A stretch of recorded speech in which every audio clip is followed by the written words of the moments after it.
I can't believe it. I can't go on like this. Such a mess.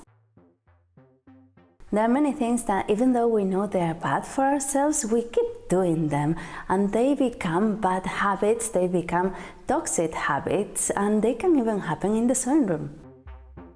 I have 10 toxic habits here written down, and I'm going to keep score of myself to see if I can pass my own exam, and I invite you to do the same. Let's see how many people can pass this.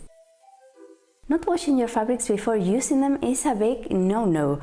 You must wash your fabrics. You don't know how long they've been in the fabric store, how many people have touched them, and you want them to be nice and clean. They accumulate loads of dust, and another reason is that fabrics shrink, so you don't want to spend all this time making a beautiful garment or anything that's going to shrink the minute you wash it. It happened to me once, and I remember how upset I was. I had made a beautiful linen dress in purple. It was so lovely, but I never wore it again because it shrunk. So wash it. I can say I always wash my fabrics, so it's 1 point. Not ironing your fabrics before cutting your pattern is the worst idea ever because it's going to turn out terrible. Your lines won't be straight, your cut won't be clean, and it's going to look terrible. And after that, when you finish and you press your garment, it's going to look weird or adapt itself to your body weirdly. So you have to press your fabrics, and I have to say I do this, so good. Not basting. This is going to be a fail. The truth is that when I don't feel comfortable with a seam or when I have too many layers, I always baste. Or when it's something important, like for example when I made my cousin's dress or my mother-in-law's outfit not long ago, I basted, but the rest I don't. I just spin it and go ahead and sew it because I feel comfortable doing it. I should baste, you should always baste, so this is going to be a fail, let's be honest. Not pressing your seams. This one I have learned, but now I can say I do it, and it's really good because seams look much better. They look so nicer when you press them open and when you press them even on the right side with a piece of cloth on top so you don't damage your fabric. It's really nice. They look so much better. In the past I didn't do it because I thought it was too much of a fuss to plug your iron and then sew and unplug and come back. It was so much for me. It was like too many things to do. But now what I can do, what I'm doing, and I said it on the Sewing Efficiently video, is that I do things on a batch. I sew some seams that are not together, like for example sleeves or sari seams.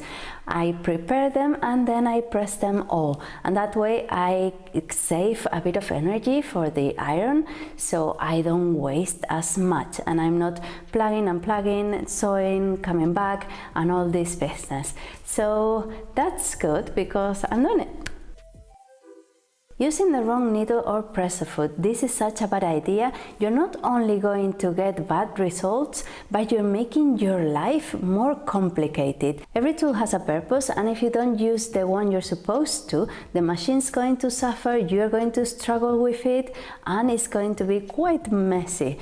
So go ahead and use the one you're supposed to. Needles are all different, even though we don't appreciate it, but they have different designs. They are made for some particular fabrics, so use your correct needle because you're going to notice.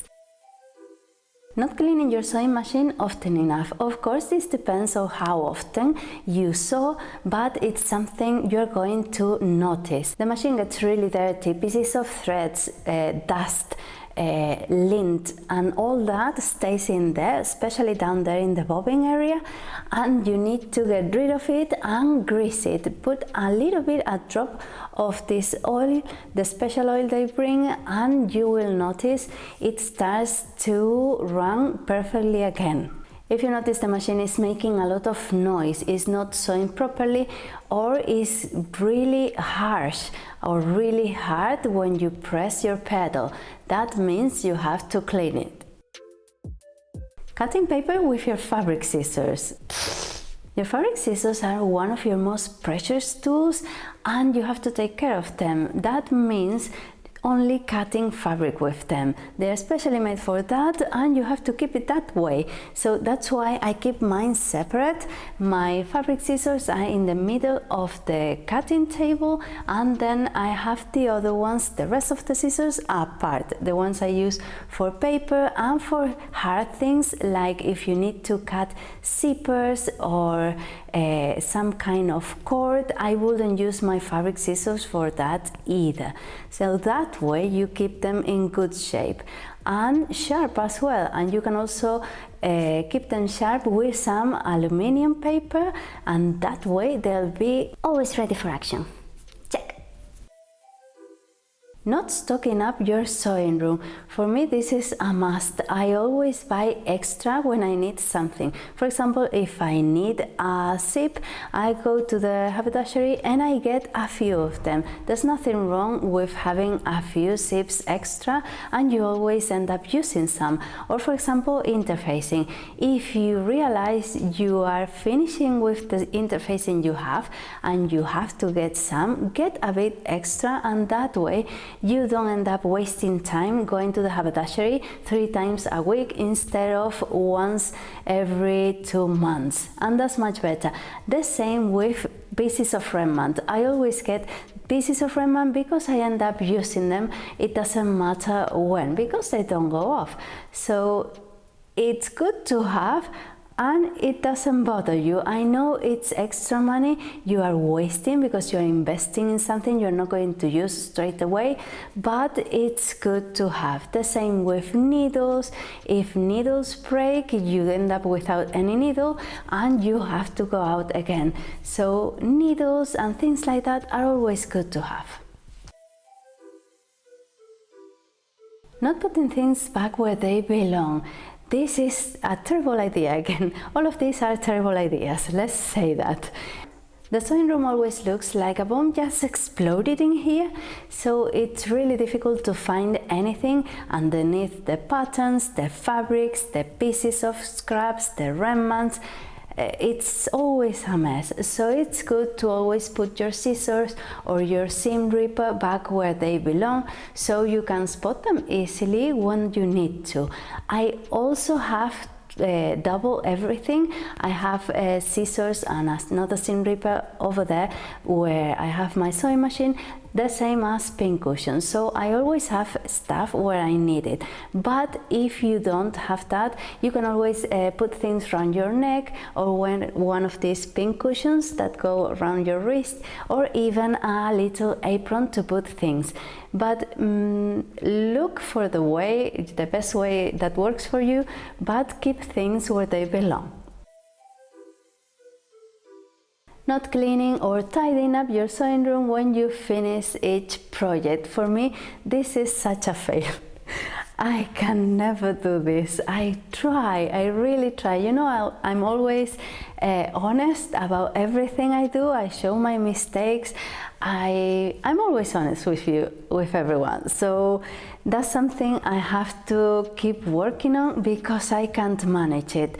It's not because I want to make excuses, but with the videos, I'm always rushing. I finish a video and I want to put it in the laptop, and I don't tidy up after myself. I never do, to the point where I cannot see the floor with scraps and remnants and pieces of thread is too much. The thing I do is that I'm careful with my seam ripper, with my pins. I'm obsessed. I'm really afraid of losing pins around because you can take them, I don't know, I'm afraid of pins. So I'm always careful with my pins to put them in the pin cushion and with the seam ripper and things like that. But the rest, the cleaning part, every few projects is when I do it. So that's something I have to keep working on.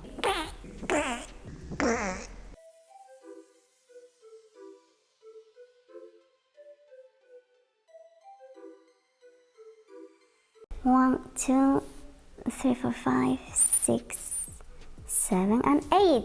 I scored an 8. That's really good. But after celebrating the 8, let's focus on those two things I still need to work on. The basting thing and the cleaning bit. It's true that I always tidy up the cutting table and I brush the threads away, but everything goes on the floor and it stays there for a few projects. So I need to work on that, to keep cleaning, because it's really good to get to the sewing room when everything is nice and clean and tidy. I always keep an eye on my pins and my seam ripper and things like that, and my tools, but not the rest. The rest just, I'm always in a rush. I finish a video, I go upstairs. It's not because I want to make excuses for myself, but it's the rushing bit I have to work on as well. So I hope you've enjoyed it. Thank you for coming with me, for listening to me for a while, and don't forget to tell me what your toxic habits are, because maybe there are different ones I haven't mentioned, and let's see what score you have and what you can or you should be working on as well as me. So thank you so much. I'll see you around, and I'll leave you a link to all the talking videos I have. They are really good ones. Mental barriers, sewing efficiently, that's a really good one, and of course the frustrations and things like that. There are loads to see, so stick around for a while and consider subscribing if you haven't already, because I upload twice a week, and that way you don't miss anything. I really appreciate it. Bye.